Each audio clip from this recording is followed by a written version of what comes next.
This is the VIP Podcast, Virginia in Politics. Let's listen to host Chris Saxman explore the personalities and policies that connect the Commonwealth. The VIP Podcast is brought to you by the VCTA, Broadband Association of Virginia, and Virginia Free. The views and opinions expressed here do not necessarily reflect the views and opinions of the VCTA and Virginia Free or our sponsors. All right, this is Chris Saxman on the VIP Podcast, brought to you by VCTA, the Broadband Association, and Virginia Free, of which I am the executive director. Congratulations, Delegate Carrie Coyner, you're a VIP. Oh, wow, that's great. Well, it's Virginia in Politics. That's the podcast. I like it, okay. Available on YouTube, share and subscribe, and also on Spotify and Apple for all your social media needs. Wonderful. But it's great to have you here. Thanks for having me. How's session going? It's going really well, having a lot of success around a lot of bills, and I tend to focus my legislation on folks who I think need the most supports in our community, and so I feel good about progress we're making. Yeah, we talked before, and I want to get into your recovery issues, helping out drug addicts and get them out of, because we had a situation in our family. It's very, these things are very personal when they're involved with them. But let's talk about Carrie Coyner, the person, more than anything else right now, so people get to know you a little bit better. What are your favorite books? My favorite books. So I am a huge Toni Morrison fan, and so I actually was Did almost you discuss that with the governor? I did not, but big African American female literature. I took a lot of courses in undergrad. Really became passionate about female authors my senior year of high school. So. Big for me. So Toni Morrison, any other authors that spring to mind or in that genre? Of course, Maya Angelou. And then I got a thumbs up from our camera over here. Yeah, and so really love female authors. I think for a long time they were very underrated, not chosen as books and that we read a lot. And so I've enjoyed more and more female authors. What's the one book you would recommend for anyone who wants to explore that genre? Don't say Beloved, because that'll get you in trouble with the third floor. Beloved is a good book. I actually think Toni Morrison's Bluest Eye. It's interesting because it was based off of a real interaction Toni Morrison had with a little girl. And she sat down with her and was talking about whether or not God existed. And the little girl, told her she didn't think that God did because she had been praying every day for blue eyes. And so it's interesting that if you listen to some of the podcasts and interviews of Toni Morrison and her background and to why she wrote that book, really insightful. So. Okay, great. Favorite movies? Favorite movies. So I like superhero movies. So I'm big into all of our Marvel superheroes, and I enjoy a good superhero story. So what's your favorite superhero? I love Captain America. I'm a big fan of Spider-Man. I'm on the opposite side, not as much a fan as some of our female superhero movies. Yeah, it's a little opposite of my book genre. I don't know. I just have always really, I think probably because Batman and Spider-Man were kind of like, grew up with them? Yeah, and it kind of became what you really followed. And so as an adult, seeing all the new movies that they're coming out with and remaking them is fun, having experienced on the front end some of that as a child. So favorite TV shows, what are you watching these days? Aside from the VIP podcast, available on YouTube, Spotify, and Apple. So I love Ted Lasso. Thank you. Finally, my first contestant to win the award for the best TV show. I saw the first season 11 times. You can rewatch it over and over again. Quotes to last you a lifetime. Forever. Yes. Love Ted Lasso. Favorite character on Ted Lasso? Favorite character on Ted. I love Ted Lasso. So I kind of live my life that way. Sometimes people say you're rainbows and unicorns and sunshine, and the world isn't always that way. But I think if we, look at it that way enough, we tend to bring some people along with us. And I think Ted Lasso is a good example of that. So he's kind of my spirit animal. Your spirit animal is Ted Lasso. Mine was is the angry. It was the footballer, the angry English guy. Which one was that? Not Nate. Roy. Roy Kent. Roy. Yes. He was more of my spirit animal. There's actually a pastor online, Adam Hamilton, who did an interview with the about the coach that Ted Lasso is based off of. You should go online and find it. It was a really interesting interview. Very interesting. Yeah. Sports teams, cultural stuff you follow more than anything else? I'm a huge VC Rams fan, and I'm loving watching this young team really develop and find their own space, and it's been really fun to watch. So they had a great game against Rhode Island. We've had a couple of rough games, but I'm looking forward to the showdown, VCU versus Richmond, and it'll be fun. When is that? It is coming up, I think, on the 18th, February 18th, I think is when it is. Is that at VCU? It's at VCU. Now, are you a graduate of VCU? I'm not. I'm a graduate of U of R Law School, but I'm a Rams fan. I know. We probably shouldn't put that out there on air. UVA. Okay, Yeah. okay. Yeah. And you're a practicing attorney or no? I am. You are an attorney? Yes. Okay. And that's your primary business? Yes. So I'm off-season? almost celebrating my 20th year. Wow. Yeah. So 20 years I've been in the same law firm and love it. What field? I do a lot of small business. Okay. So I help people set up limited liability companies and work through planning. I do a lot of complex easements, so helping figure out how parking lots connect with one another and roadways, a lot of real estate transactions and land use. Your own law firm? I do. I have my own law firm. Coyner and Associates, what's the... It's Rudy Coyner, Attorneys at Law. Okay. So the gentleman with the last name Rudy who hired me in 2002, he passed away in 2007, but kept his name. And people call asking for my father or my husband, neither of which could help practice law. So they get me. They think Rudy Coyner is the man there, but you get this lady. Okay, it's not Rudy Coyner. Exactly, Coyner. no. Okay. Yeah. Well, that would make a little sense. It might be time for a name change. I don't know. Yeah. Anyway, Carrie Coyner, great to see you here. Delegate from the 62nd, now the 75th. It will be the 75th, yes. Little change in redistricting. Did you pick up you picked up some new precincts. Did you pick up any other incumbents?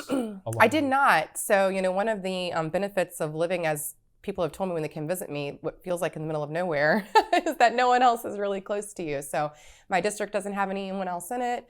I'm still really excited I get to represent my home county of Chesterfield, my beloved city of Hopewell, kept the entire city intact. And I'm picking up some communities in Prince George County. And so I can't wait to get to know some of the additional folks who I'll get the honor of representing. So look forward when session ends to getting out in the community and getting to know my new constituents in Prince George. Plus Fort Lee. I added the Fort Lee military base. Fort Lee, yes. Okay. Which is primarily a logistics training facility, isn't it? Yes. Yes. It's a big one for Petersburg. A lot of school, a lot of folks in and out learning new skills and retraining and yes, so a lot of learning happening there. Workforce development, that's exciting stuff. You're on appropriations, education, and general laws. That's not a small workload. No, I've been really busy, but learning a lot. I think. How did you get on appropriations? This is your second term. I'm somewhat jealous, having served 4 terms and never made it to the final even vetting process of getting on appropriations. I am learning a lot. I think it says a lot for our leadership team and ensuring that there's depth of folks who have a lot of experience. We have members who have a lot of experience who are there, but then allowing us to walk alongside and learn some new skill sets. Okay. I think it was really smart planning on all of our various committees. We have folks who've been there a long time and then sprinkle in some folks with a little bit of experience, but not as much as others, so that we can all help one another learn. And so I've been really blessed to learn from folks who are, we have great colleagues around here who are willing to help us learn. Right. We make mistakes because we're new to committees, but figuring out the process. So. What's your takeaway from the session so far? I mean, we're almost to crossover. It's crossover weekend, and everything's got to be ready by Tuesday for final voting on third reading on I guess Tuesday, is it? What's your sense of the session? If you had to put a theme to it, what would you say this is? I think some of it is bringing us back to some balance. I think what we heard from folks in the election was that the pendulum swung too far on some issues in different directions. So I think you're seeing some calm, which is good. But the Republicans now, the majority in the House, they haven't swung it hard the other way. Did they learn that lesson? I do. Does that come up in caucus like we're not going to overreach here? I do think you can dine your friends out if you want to. I do think that we've heard from people. Who? I know better, Chris. Come on. I do think it's just a podcast. No one's paying attention. I do Smile think on the camera when you say it. Whose name? No, I'm just kidding. You're terrible. I do think when we were out talking to folks, they just want some balance. And I tell people all the time, in public education in particular, we have swung pendulums on issues throughout the years, and if we would just hold steady and get our SOQs right and help standards of quality. Yes, standards of quality. Sorry for the acronyms. It's okay. And get our teacher pay. That refers to our K through 12 system. Correct. I think we'd see a lot of progress made if we could take a step back. So you're finding more balance. What I'm seeing is almost a lack of intensity. Oh no. Do you think it's just as intense as it was last year? I think the intensity is focused around. Maybe doesn't get out of the walls. So I think it's more getting work done. So if you look at, for example, intensity from a partisan perspective, I don't see a lot of fireworks. True. Is that, I would is agree that with fair? Lot less fireworks. I would say that A is lot fair. less. Oh yes. Okay. And I think Why from do you that think that is? I think from that perspective, because we figured out there's a lot of hard work that needed to be done, and I think when you're down and you're working really hard on the issues that you heard from people need to be addressed, you don't leave a lot of time for all the other things that end up, creating some of the fireworks, you would call them around here. So, we've been working on some really hard issues. Right. Like literacy is a huge example of that. Not a hot button issue though. But it should be. And I think, of course, a former teacher myself with 4 kids, and we've gone through the education, I don't want to say wars, battles, skirmishes over the years, and seen a lot. And I read your op-ed in the Richmond Times-Dispatch you co-authored with Jennifer McClellan, Glenn Davis, and Louise Lucas. Mm-hmm. So there's bipartisan support all on the eastern part of the state. Mm-hmm. So I think there's a split in what people's perception of public education is. The Northern Virginia delegation seems to think things are really good in education. You go to the rest of the state, it's not so. What are you seeing in that division? I don't think there's division there. I think there's varying degrees of focus on issues that are important. So I wouldn't say that there's a division on that. Or a divide, but a divide on the literacy.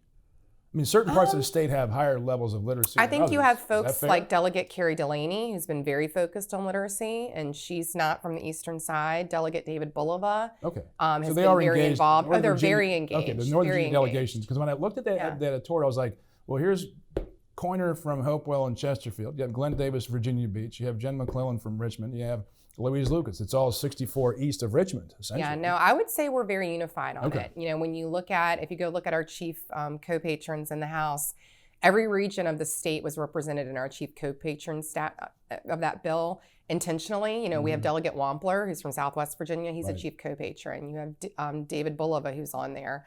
You have Skylar Van Valkenburg, who's in the Richmond area and a teacher. So we stayed in communication before sessions started about the importance of our early literacy. Mm-hmm. Even before COVID, we saw a huge dip for the first time. We had been not improving at all in literacy, so it was and we saw a big COVID, dip. We saw a big dip, and then numbers were dropping off. Numbers were dropping off, and then when COVID hit, it was even right. And so it really became, for those of us who are not, the issues that folks are talking about, really talking about the underlying, what is really going to move the needle for kids and families.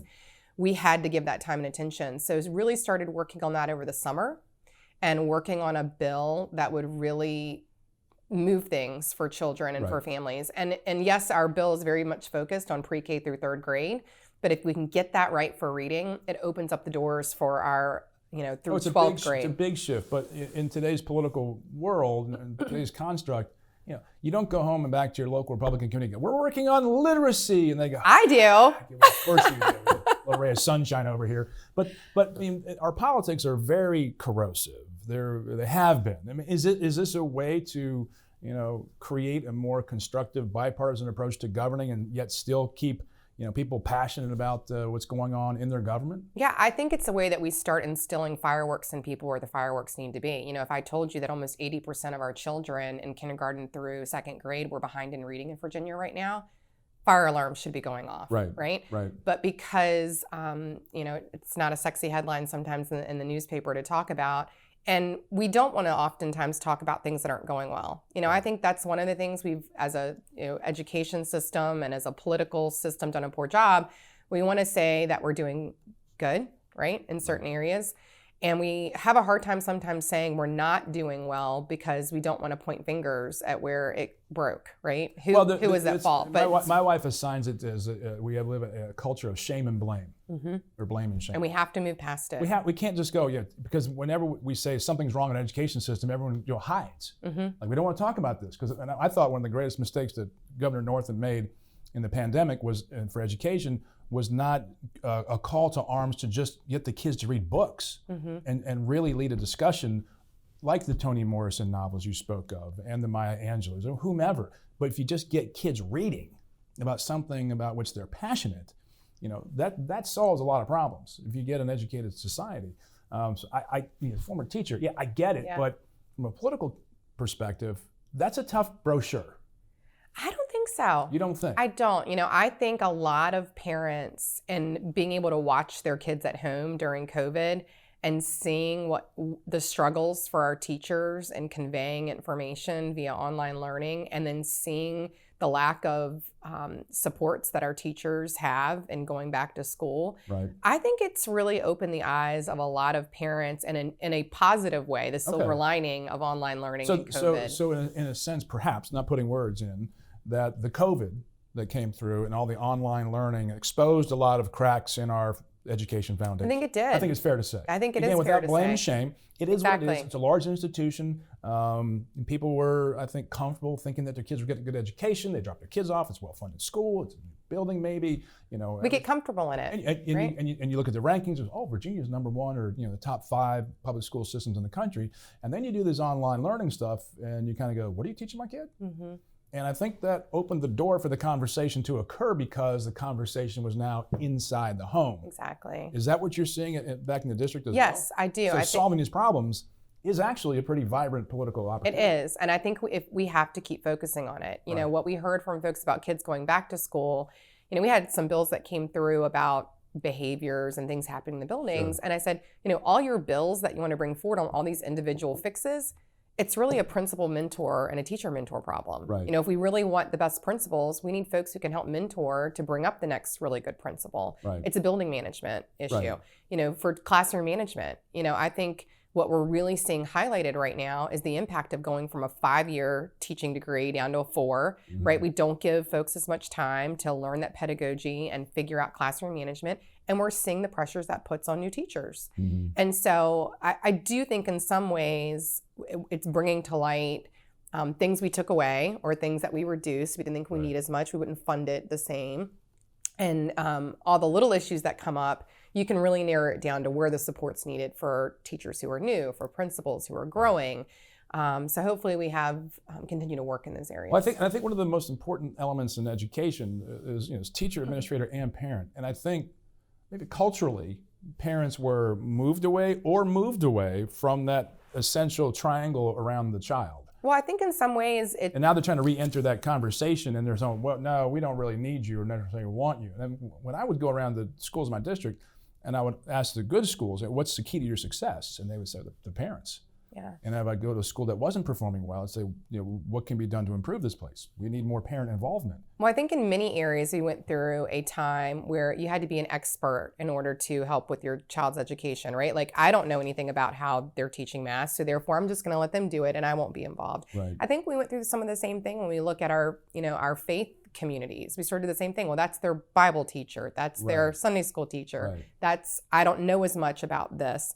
And I think what COVID really did, which again, silver lining, I think it showed parents, all right, I can do this and I'm going to have to do it. Right. And I think it brought that parent piece of that triangle back into light and really showed us where we had strong parents. It worked. And I think it showed us areas where we need to really build our parents back into that triangle. We need to include them in it. I think we're seeing it all over the country. Mm-hmm. Let's shift gears to legislation that's a little bit more, individualized to you. The ones that you care about is on recovery. Tell us about your work in the recovery space. So I've carried a lot of legislation last session and again this session, helping individuals with substance use disorders, really focused around last session, really looking at our young people. What we were seeing was a lot of our children dying of suicide or overdose. Mm-hmm. And a lot of that was because you're faced with, going into a long-term recovery, failing out of school, not getting your diploma on time, or short-term recovery help, going back in school. Many children overdosing or committing suicide.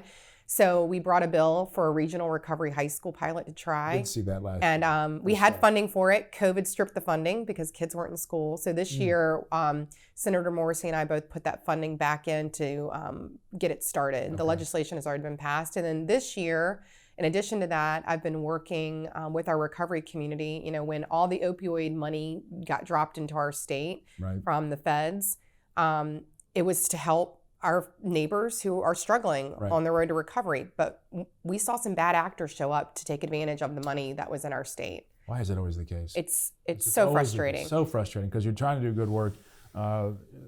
Addiction hits so many families, almost every family at some point in time is going to be in contact with this disease. Was there a stimulation on your part that said, I'm going to get involved in this for a particular reason? Was it close to you? Did you experience it, on a professional level, perhaps, like we need to do something here? I know McShin Foundation is very active in the Richmond area. Yeah, so I've always had, involved with ministry work around folks in our community. Our sheriff, Carl Leonard in Chesterfield, my office is right next door to his jail. He has a very strong recovery program. And some dear friends of mine who I went to high school with, who are on their recovery journey, who still live in the community with me.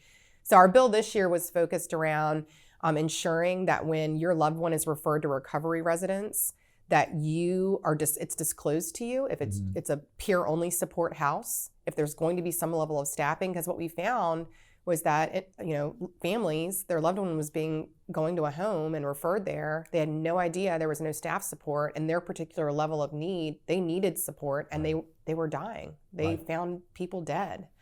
So our bill really addresses disclosure, a certification process in Virginia where DBHDS oversees it, and then really ensuring that homes are protected. Behavioral health, that we ensure that division of behavioral health, that's they oversee it, so that you feel confident that when your loved one is referred somewhere, that the level of support they're getting, that there's a minimal standard because of the certification that they have. And then made it clear that our recovery homes are protected by federal fair housing, and made that clear in the law that we brought forward this year, but also set standards for minimum bedroom space. We saw those bad actors cut up bedrooms with way too many people living in them. It wasn't safe. So we used the national standard of 50 square feet per individual for bedroom space to ensure that it's safe and quality. Should we be looking at the word being bandied about for a while is reimagining, but shouldn't we restructure our correctional system to deal with mental health and substance abuse problems in those facilities? Because first and foremost, if they can't get clean, they're not going to return as productive citizens, and we're not going to deal with the underlying issues. Yes. And to sort of segregate that population to those who they're there because their brains are clogged up with some really bad chemicals. Yeah, I completely agree with you, and I think my focus has been, I believe in second chances. I believe in rehabilitation, and part of the struggle that folks have who've been incarcerated and have criminal records because of substance use. Right. It's really hard to ever get a fresh start. It's really hard once you're clean because of that criminal record to get good housing. You can't qualify for a lot of housing with your record. Never leaves so many of these getting people. A job. And so, if we want folks who have been rehabilitated, who've committed to continuing their lifelong recovery journey, we should be giving them every opportunity to not be tied up with our government through the justice system forever. There should be an ability to show that you've recovered and move on. So yes, I'd like to see our, drugs and mental health dealt with separate from forever having a criminal record. I think we need to separate those out. I think we have an opportunity with all this increased opioid money that we have to really rethink and maybe stand up a new program and a way to handle these. So hopefully we'll spend some time after session figuring that out. That's great. Great stuff. Would that level of grace and second chance extend also to Nate and Ted Lasso? Because I'm having a hard time with his betrayal of Ted, aren't you? I know. That was a heartbreaking moment. It's so heartbreaking. But you know what's going to happen in season 3. I know. We hope he's going to walk it back. The prodigal assistant coach. He has to. You have to, right? You have it to. has to come back. Yes. That would be a knife in the heart further if he did. It would. He has to come back. You think so? He has to. Okay. All right, well, we hope so. Rainbows and sunshine. Why do you need coffee then if you're rainbows and sunshine? This is ridiculous. This is kind of annoying. Anyway, Chris Saxman on the VIP podcast. That's Virginia in Politics podcast, available on YouTube, Spotify, and Apple. Joining me this morning was Delegate Carrie Coyner of the 62nd, now 75th House District. Thanks for joining us. Thank you, Chris. Great to see you. Good to see you.